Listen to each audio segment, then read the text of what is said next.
Howdy strangers, this is the second video on Stats and Mechanics Chapter 2, Measures of Location and Spread. So we have the first chapter, we've done that, we've got that out of the way. We're now going to move on and have a look at measures of location, in particular medians, quartiles, and at the end of this video, percentiles.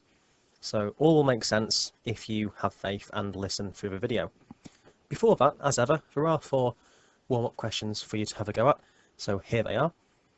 So what I'm going to suggest, as I usually do, is to pause the video here, attempt these independently, and press play when you're ready to see the answers. Then you can see if you need to make any corrections, or as the case may be, maybe not, and you've got them all right. Okay, so let's have a look now at question number 1. So number 1, we have, at a nursery, the mean age of 4 children is 31 months. Katie joins the nursery, and then the mean age of all children then changes to 30 months. Work out the age of Katie.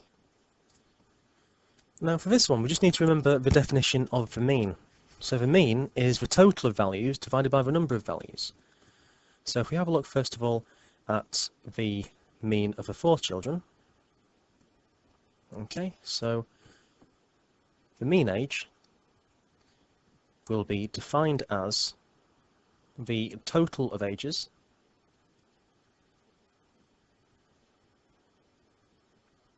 divided by how many children, so total number of children. So that's the general formula for the mean. Mean is the total of values divided by the number of values. In this case, total of ages divided by number of children with such ages. So what we need to do is substitute this information into the formula here. So if we just fill this in with what we know, well, we're told the mean is 31 months. So 31 must equal the total age, which we're not told, divided by the number of children. Well, we're told what the number of children is to begin with. We're told it's 4 children. So therefore, initially, before anything changes, the total age must be 31 multiplied by 4, and 31 multiplied by 4 is 124 months.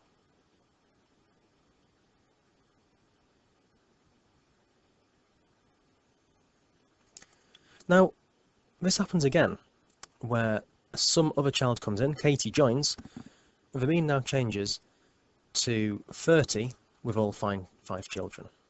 Okay, so we're going to just repeat this idea. We're going to use the same equation. So what I'm going to do here, rather than just typing it out again, because I am slightly lazy, people have told me, how dare they, I'm just going to copy this out again, but this time using the different information. So this time I'm going to use information here where we have 5 children and the mean is now 30 months. So applying the same idea entirely and filling in information we've been given. So what information have we been given? Well, we're told that the mean is now 30 months, so we can fill in the mean. So in this case the mean is 30, and that equals the new total age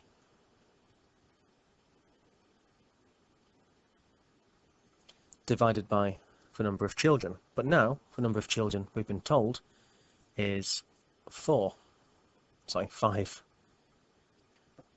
Total age divided by 5. So now if we rearrange this, so therefore now the total age, if we just rearrange this equation above, the total age must be 30 multiplied by 5, which is 150 months.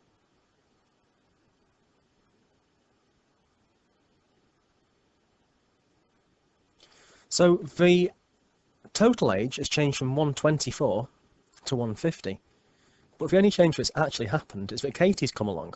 So this difference must all be down to Katie, because that's the only thing that's happened. with any changes that Katie's been introduced.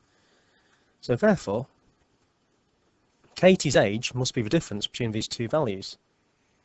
So Katie's age must be 150 minus 124, which is 26. In other words, Katie must be 26 months old. And that's all we need for question 1. Question 2, there are 3 numbers. So one pair from the 3 have a mean of 10, a different pair from the 3 have a mean of 12, and the final pair from the 3 have a mean of 8. What are the 3 numbers? Now, you could do this using trial and error. And if you're quite intuitive, you could just be playing around with different pairs of different numbers, 3 in total, and eventually the answer will drop out. Okay, so this is a very sort of open-ended, very unexaminable question. It's unlikely you get a question like this in an exam. You can never rule anything out, but this is more to get your juices in your brain flowing. So I'm going to just show you an algebraic way of getting the answer. If you got the answer just by going for it and guessing and improving your guess, trial and improvement, then well done to you. If you worked it out directly in a few seconds without even working anything out or putting pen to paper, well done, you're much more clever than me. Anyway, so there's 3 numbers. What I'm going to do here, I'm going to put them in order of size. So I'm going to call them A, B, and C. So one pair from the 3 have a mean of 10. A different pair have a mean of 12. A final pair have a mean of 8. It's worth noting, if you have 3 numbers, the only way of picking a pair from 3 different values is 3 ways. And so these 3 pairs, 10, 12, and 8, constitute all different pairings. So we could have A and B, we could have B and C, and the third and final pairing combination would be A and C. And so these 3 different pairings relate to these different totals. So it says here one pair from the 3 have a mean of 10. Now 10 is the middle one. 12 is the highest mean. The smallest one here is 8. And so if these are numbers in order of size, with A the smallest and C the largest, then the smallest mean will come when we pick the smallest numbers. And so having a mean of 8 must mean we've picked A and B. So from this we can form an equation. So to work out the mean of A and B, it'd be A plus B divided by 2, and we're told that's 8. So therefore, from this, if we rearrange, multiply both sides by 2, we see that A plus B must equal 16. The way of picking the 2 numbers, the pair with the biggest mean, must be when we pick the 2 biggest numbers, in other words picking B and C. So if we picked B and C, that would give us the biggest mean, so the mean of 12 must be when we pick B and C. The mean of B and C is B and C divided by 2, and we're told that's 12. And again, if we rearrange this by just multiplying everything by 2, we see that B plus C must have a total of 12 times 2, which is 24. Finally, a mean of 10, that will happen when we pick the smallest and the largest. In other words, the mean of 10 will come about when we pick A and C. The mean of A and C is A and C divided by 2, which we're told equals 10. So again, if we just multiply both sides by 2, we'll see that A plus C has to equal 20.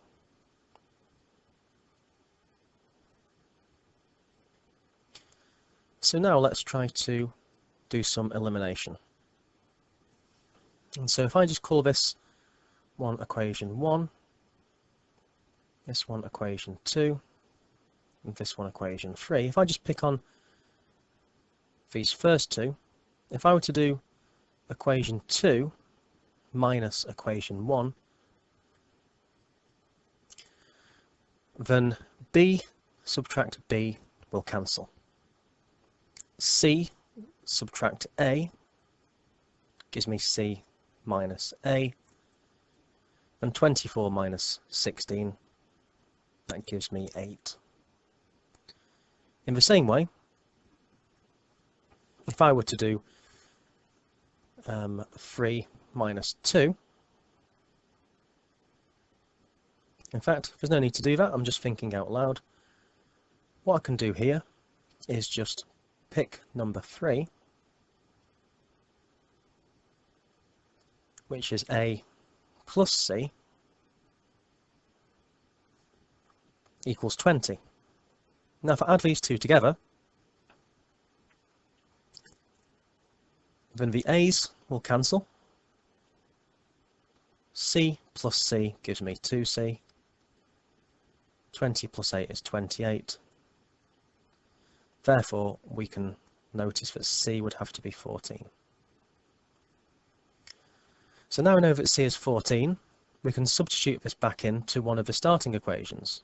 So for example, let's substitute in here that C is 14 into this one, and also this one. And so if I pick this equation here, B plus C, which is B plus 14 of course, that equals 24. Subtract 14 from both sides, B must be 10. And from this bottom equation here, A plus C, A plus 14 equals 20. And if we subtract 14 from both sides, we again see what A must be. A must be 6. And so what are the three numbers? The three numbers are that A is 6, B is 10, and C is 14. I very much think that if you were to try this using trial and improvement, it's a much quicker and more natural way of doing it. But that's just to show you, just by using brute force, it can be solved using just more brainless yet ugly algebra. Question 3. You've got a set of 11 data values. So for these values, we're going to calculate the median. So the median just means the middle value. So this is just a recap of GCSE really. So the median value is the one in the middle. So we've got 11 values here, so it's not going to be that one, or that one, that one, or that one. I'm just working my way into the middle from end to end. So working in from end to end, we see that the median has to be 9. So I can write that down, that the median is 9. Now, I'm going to show you a method for working out the lower quartile. So once you've worked out the median, what we do is you effectively just forget about it. We can then think about a left wing, whatever's on the left of the median, and a right wing. I'm not talking about politics, I'm just talking about maths here. Whatever's left on the right. Now what we do for the lower quartile, we look for the median of the left wing. So we take the median, pretty much ignore it, erase it, then think about the numbers that are left on the left-hand side. So the lower quartile is the median of this left side, which is 4. And so the lower quartile just simply equals 4. And the upper quartile, in the same way, is the median of the numbers on the right-hand side. And so to work out the upper quartile, look at the numbers on the right. The middle one will be 20. So the upper quartile is 20. And that's all there is to it, just using this slightly visual method for working out the median, lower quartile and upper quartile. Question 4, we've got the same data set as in question 3. So now we need to work out the range. So the range equals the biggest value, subtract the smallest.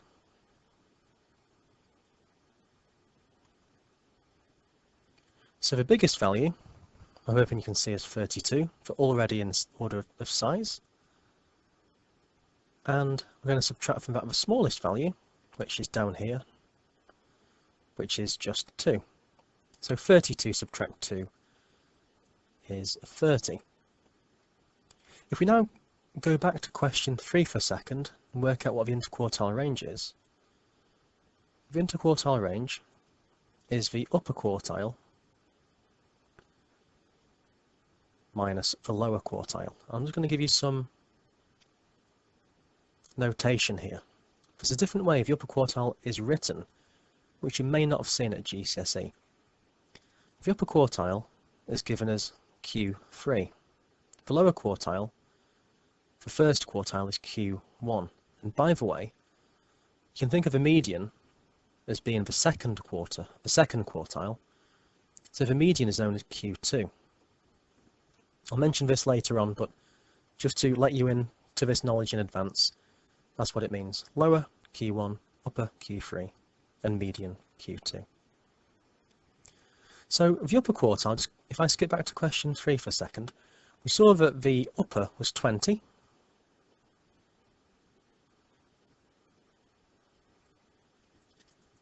And as well, we saw that the lower quartile, let's go back for a second, was 4. So the lower quartile, Q1, is 4. And so the interquartile range is the difference in between the upper and the lower, Q3 minus Q1, which is 20, subtract 4, which, after all, is 16. So now I'm hoping we're suitably warmed up, so we can now begin to tackle the main body of the lesson. So let's go. Let's now have a look at some of the measures of location.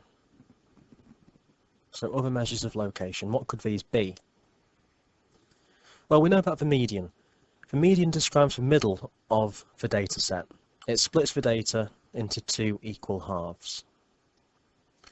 You can also calculate from this other measures of location, such as quartiles and percentiles. Now, percentiles might be new to you. We're going to explain this as the lesson progresses. Quartiles, as the name suggests, splits the data into quarters.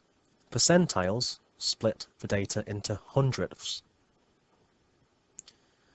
So here's a diagram of a typical data set. So here's the absolute lowest value, at the other end, the absolute highest.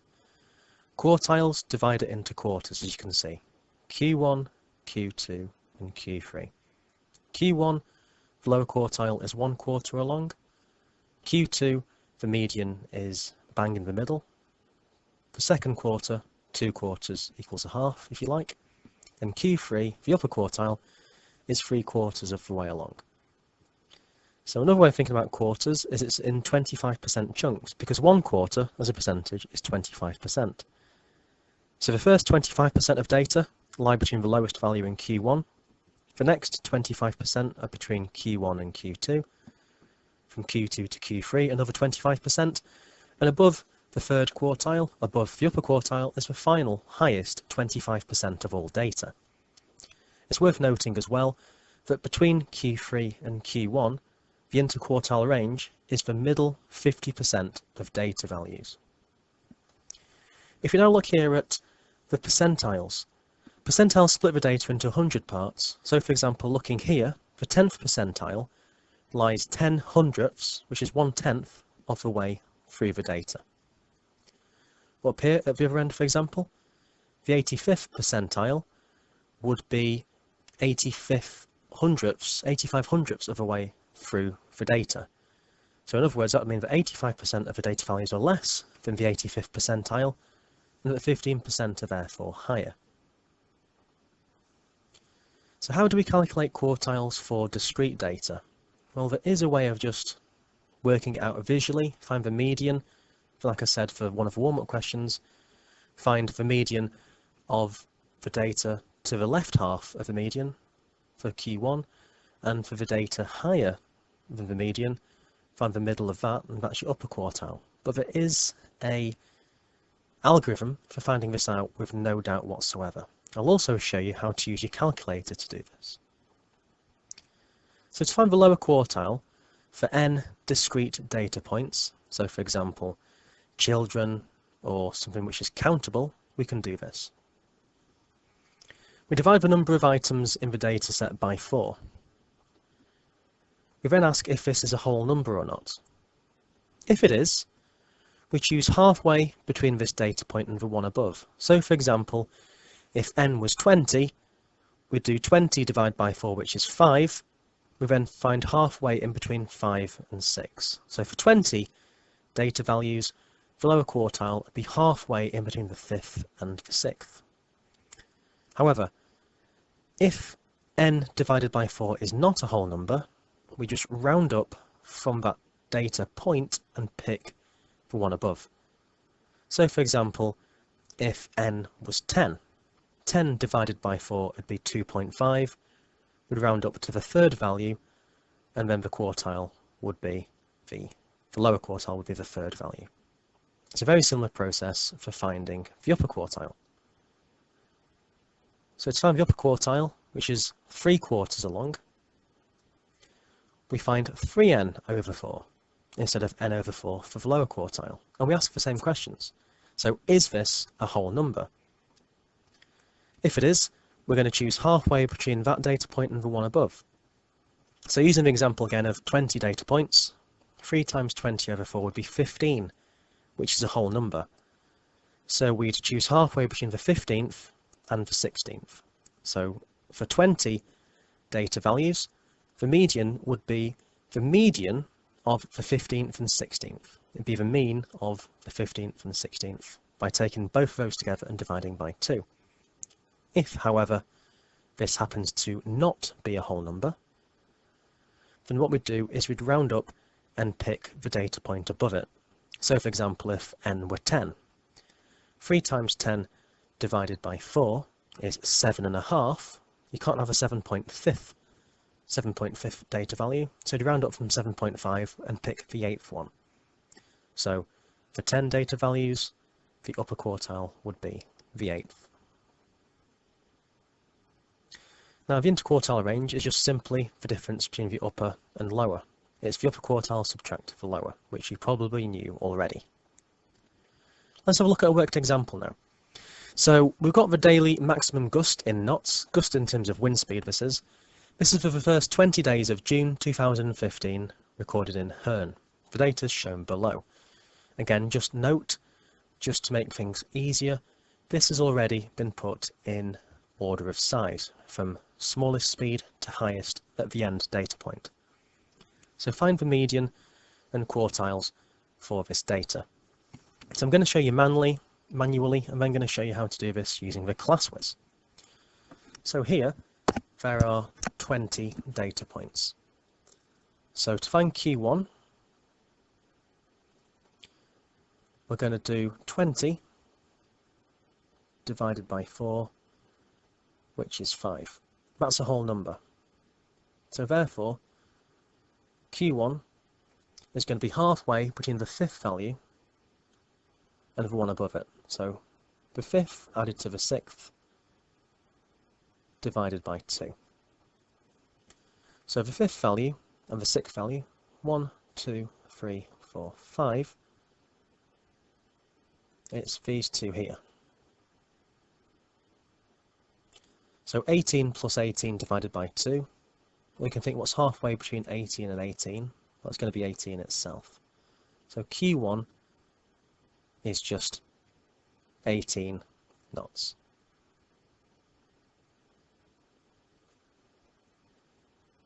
So Q1, 18 knots.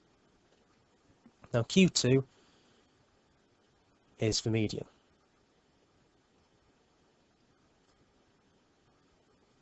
So again, we can do a similar process. So this is the first quarter. For second quarter, what we could do is do this and multiply by 2. So 2 lots of 20 over 4 equals 10, which is a whole number.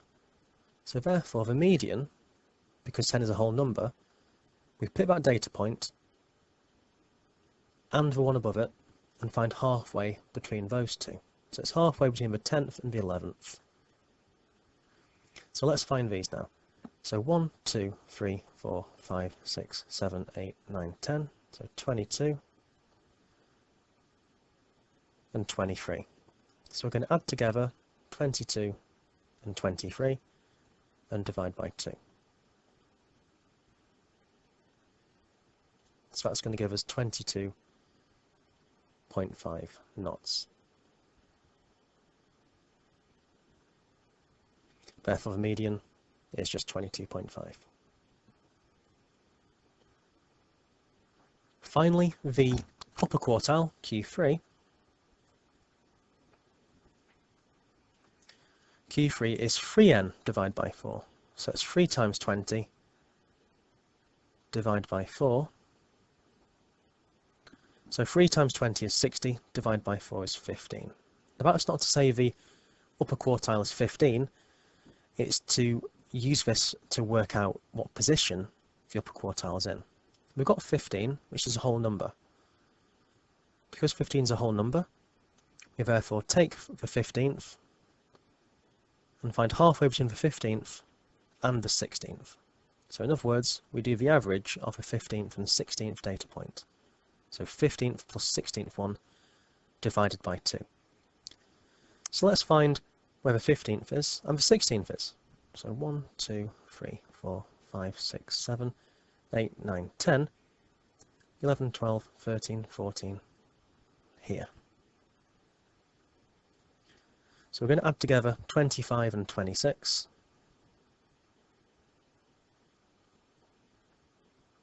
Then we're going to divide by 2. So halfway between 25 and 26 is 25.5. So the median here is 25.5 knots. Now I just want to show you this, how you can do this using the class whiz. So that's the answer. I'm not saying we need to do any more, but I'm going to show you how you can do this in a quicker fashion. So we get the class whiz up, like so. Then what we do is we press menu and scroll along until we see statistics and press equals. This is a one variable calculation. The only variable here is wind speeds, so press 1 for one variable. Now here we've got frequency. We can ignore this here if you want to.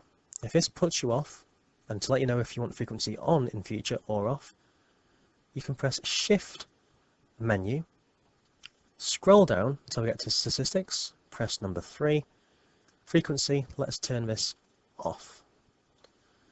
So now what we do is we type in each data value as it stands. So the first data point is 14, press equals after each one. Then we have 15, press equals, 17, 17, 18, 18, 19, 19, 22 and 22, 23, 23, 23, 3 23s are, 24, 25, 26, 27, 28, I know this isn't riveting, but I'm just trying to show you, 36, and 39, and press equals for the last one. Now press AC to clear this data off. Don't worry, it's not been lost, it's just been cleared from the display, but not from the calculator's memory. We now press Shift, in fact no we don't, ignore me, just press OPTN, my mistake, OPTN for option. Press option, then press 2 for one variable calculation. We get these statistics up here. So what I'm going to show you is this display in a bit of a bigger way. So just bear with me and I'll show you this so it's easy to read on your either laptop screens or phones. So maximising this pop-up display, we have this information here. So that's for mean. These different statistics, that's a sum of the squares of the data. This will make more sense in a future lesson, by the way. But if I toggle down, look, we can see that Q1 is 18. So the lower quartile is 18, like we got here.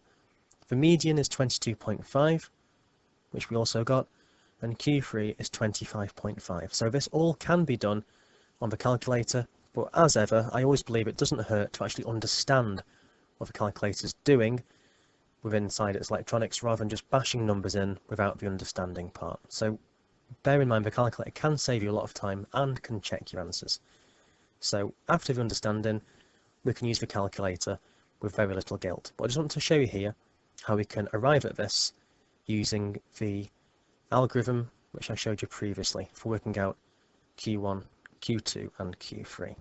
Let's now have a look at a second example. Works example 2. So on a school activity day, 11 pupils' dart scores were recorded during a competition, because pupils love playing darts apparently. The scores are listed below. Calculate the lower quartile, median, upper quartile and interquartile range. Again, just have a look at the data, double check it's in order, and it is. So let's think about the median. So the median is the middle value. If it's a small data set like this one, we can just work out the median by counting inwards. So it's not going to be the end few to either side. No, no, no, no, no. But the median is 13. 13 is the middle one, so we can circle 13 as our median. So median equals 13. We can now look to the left of this to work out the lower quartile, which is Q1 of course. So now we've got the median, we can pretty much forget about it, so just let's grey that out. So we want the median of this side here. So what number's in the middle on this side? It's 9. So the lower quartile is going to be 9. In the same way we can make out the upper quartile. Look at the numbers, the values to the right of the median, and as long as they're in order we can just find the middle one of those. So on the other side we have 13, 14, 16, 19 and 20. The middle one is 16, so the upper quartile is 16. And then from these, the interquartile range, IQR as I lazily call it, is just the upper quartile, which is 16, minus the lower quartile, which is 9. 16 subtract 9 is 7, and so we're done. But I'll just show you again on the calculator how you could do that using the class whiz. So we get the class whiz ready, and what we're going to do here is, oops, so 3. Okay, so we press menu, make sure it's in the correct mode, so you want the statistics mode, so menu,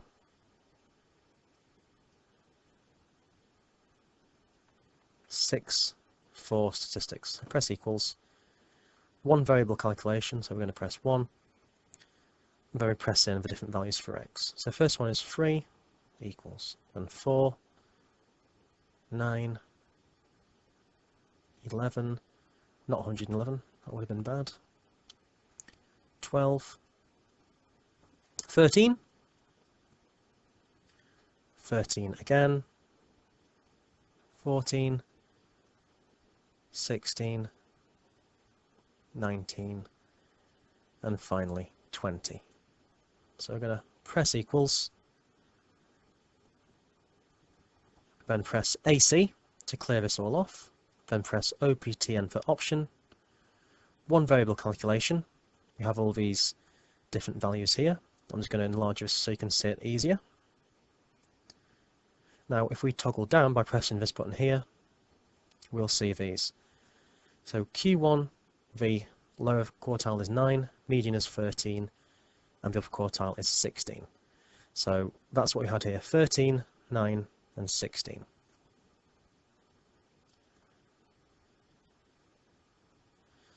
Now we're going to think about calculating quartiles and percentiles for continuous data. With grouped continuous data, we don't have the luxury of knowing exact values.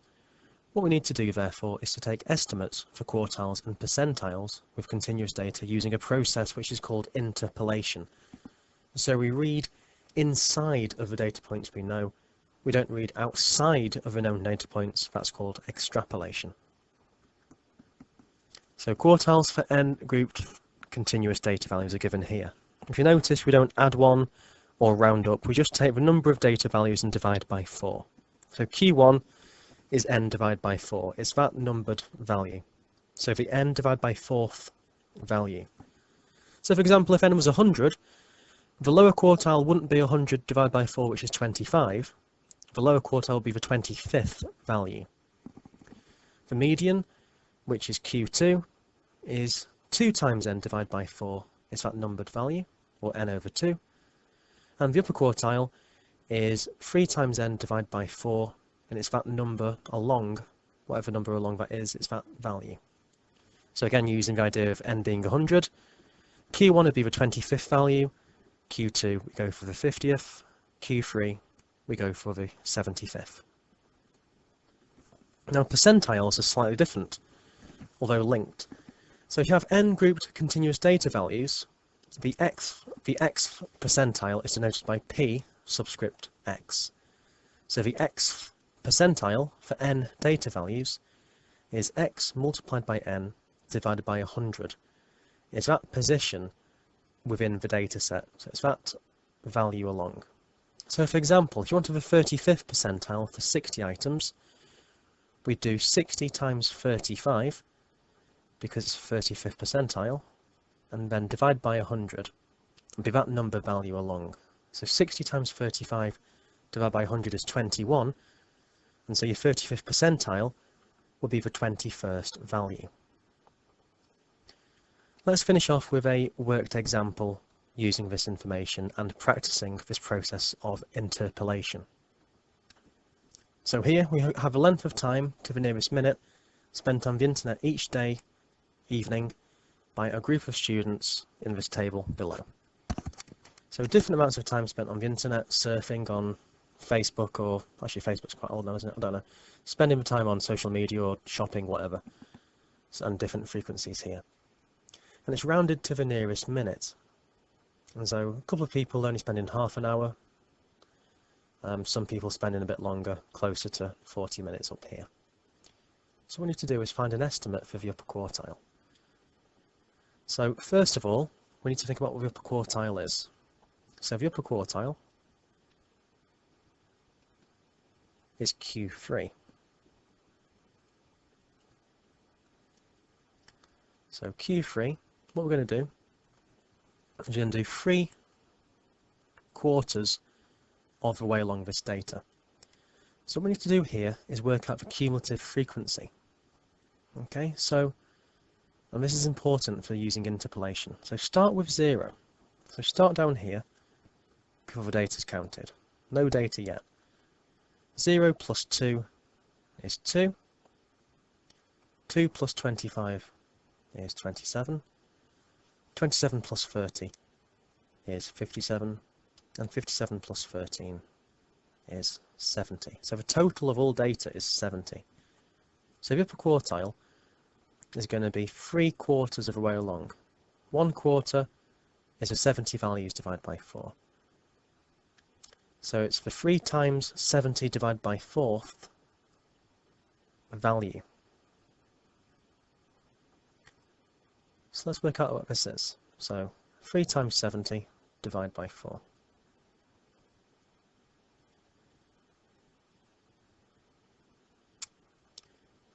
So 52.5. So it's going to be a 52.5th value. Don't worry about that not actually being able to exist. Obviously the value is either 52nd or the 53rd. Because it's continuous, we don't worry about this. So just say we're after the 52.5th value. So now what we do is we think about whereabouts this value would be within the data set. So what we're going to do here is look at the top and compare the top to the bottom and use proportional reasoning. There is a different way of working out the upper quartile using interpolation. This is just one method. The next session, the next video, 2.3, I'll show you another method we can use. Anyway, these times have been given to the nearest minute. So what we need to do is think about the boundaries. So at the lower end, what's the smallest number of minutes it could have actually been that would have rounded up to 30? Well, 29.5 minutes would have just rounded up to 30, so the lower boundary here is 29.5. In between 31 and 32, the cut-off boundary would be 31.5. Between 33 and 34, the boundary is 33.5. Between these two, we've got 36.5. And finally, for a time to fall in this interval here, the absolute limit on here would be 39.5. The times have to be lower than this absolute limit of 39.5. So now what we need to do is think about whereabouts the 52.5 value would go. Well, the 52.5 value would be somewhere in between 27 and 57. So I'm going to say that the upper quartile is going to go about there. Okay, it's closer to 57 than 27. Don't worry about exactly where it is. We're going to do this together. So now, what I'm going to do, we know that it's a 52.5 value, so I'm going to write on here 52.5.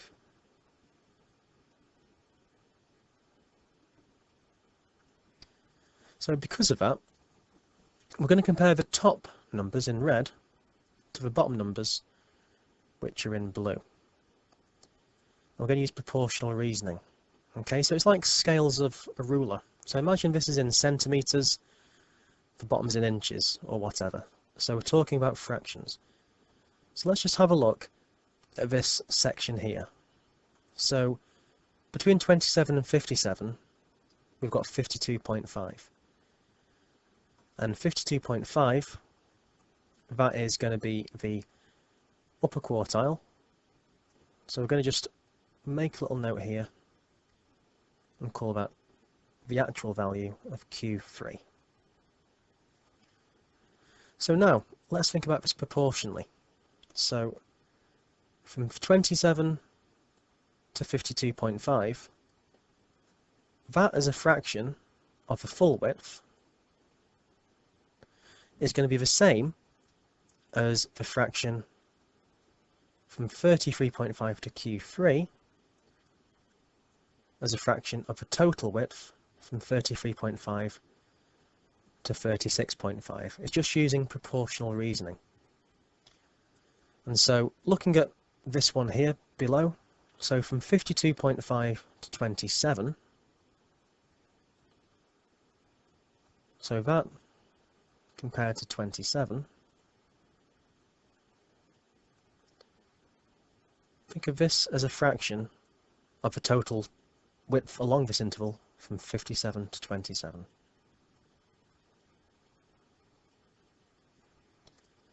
That's going to be the same proportion as the top, which is from Q3 to 33.5, as a fraction of the distance from 36.5 to 33.5.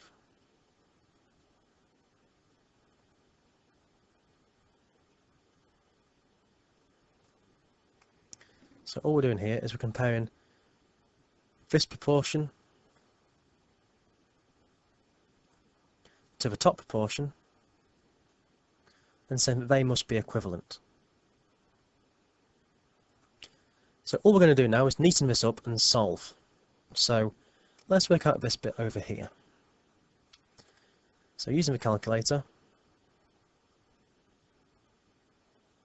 52.5 minus 27 divided by 57 minus 27. That gives us 17/20. So 17/20 equals Q3 minus 33.5. And on the bottom, 36.5, subtract 33.5, that's going to be 3. So therefore, we can rearrange this. So Q3, we can do 3 multiplied by 17 over 20.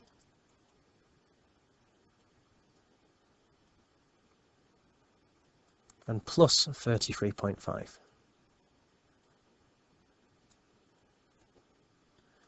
So if we do that, so this multiplied by 3, and then add 33.5,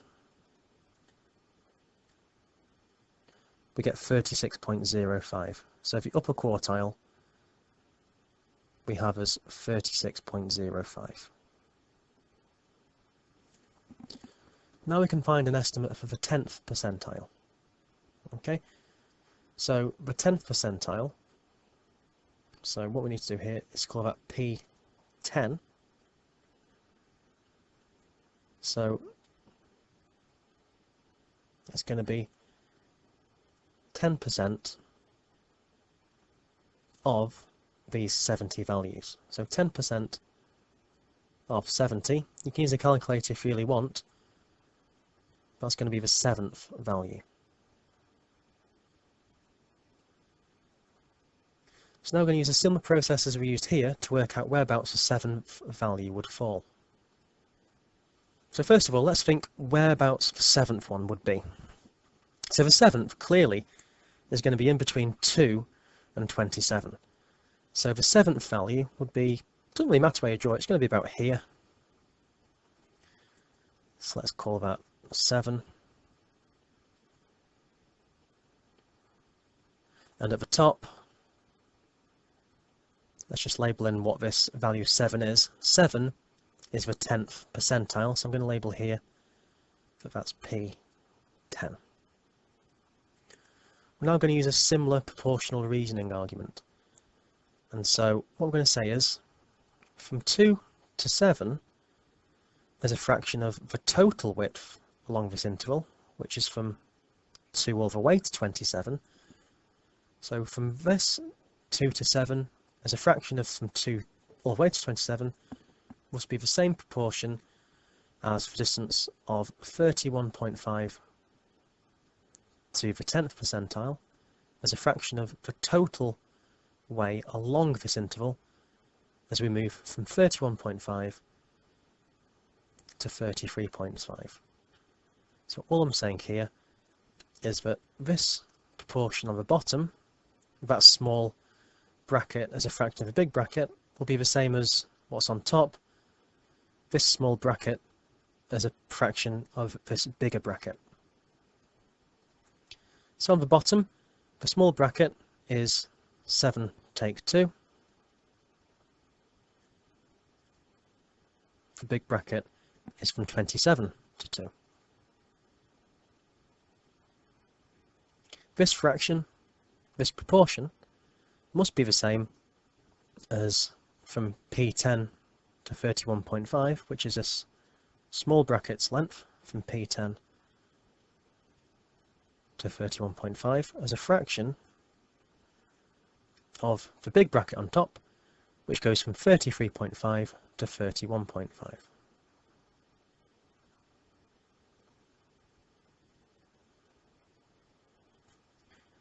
So again, we've just done fraction down here, which I'm going to colour code in this nice blue. There's a fraction of this on the top, which I'm going to pop in purple. So now, let's just neaten up this. So 7 minus 2 divided by 27 minus 2. 7 minus 2 is 5, and the bottom that's 25. So we're going to have 1/5, you can try it on your calculator if you want, equals P10 minus 31.5, all divided by 2. So then we can rearrange this. So P10, the 10th percentile, must be 1/5 times 2 plus 31.5. And if you try this on a calculator, you should get 31.9 minutes. And that reminds me, I should have said 36.05 minutes over here as well. Naughty me. Give myself a little slap on the wrists. So that's all there is to interpolation. I want you to practice this method here. If you're still not liking it at all, come the next session. I'll show you another method which I actually use, but this tends to be taught in most textbooks, so who am I to argue? So now it's over to you. I want you to have a look at questions in exercise 2C. Questions 1, 2, 4 and 5. I'm not a fan of question 3, so I'd like you to ignore that one, please. So try those on your own. Let me know if you're struggling. Send me an email if you're still not sure. And do let me know if you need any assistance. Thanks very much for tuning in and listening. Do remember to subscribe, and I'll see you soon in lesson. Okay, thank you, and bye for now.